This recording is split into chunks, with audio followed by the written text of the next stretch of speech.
Včeraj so nogometni navijači na derbiju med Mariborom in Ljubljano na igrišče metali rakete in petarde, a to ni edini tovrsten primer v zadnjih tednih. Slovenski privrženci nogometa so v naši državi napadli španske navijače in jih poškodovali, nato pa so v Španiji tamkajšnji privrženci nogometa napadli novinarsko ekipo in poškodovali novinarja naše televizije. Nešportno se je obnašal tudi pevec Zoran Predin, ki je po košarkarski tekmi udaril sodnika. Mladi takšno vedenje obsojate. Prav, zato ker pravi navijači bi morali spoštovati in ne bi smeli napadati. Ni pravilno tako izražati svojo jezo na drugega pretepeš ali kaj takega. Sprejmeš nekako in poskušaš ta trenutek pozabiti in se zabavaš dalje. Ker s pestmi se ne da vse rešiti.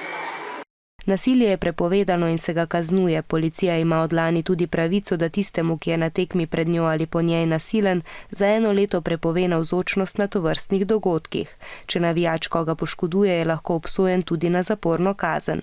Vsako leto se na športnih prireditvah v Sloveniji zgodi več kot 110 prekrškov, a pravi navijači jih ne povzročajo.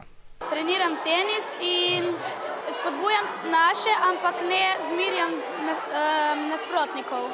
Ponovadi ne grem na tekme, navijam pred televizijskimi zasloni in skačem od veselja, če so naši dobri. Če ne, pa sem žalosten. No? Pravi navijač je tisti, ki navija samo za tistega, ki igra in ne rešuje s pestmi na igralce in tako. Tudi Nogometna zveza Slovenije poziva navijače k primernejšemu obnašanju. Nešportno navijanje namreč škodi tako ugledu športa kot navijaštva in kluba, za katerega naj bi privrženci navijali.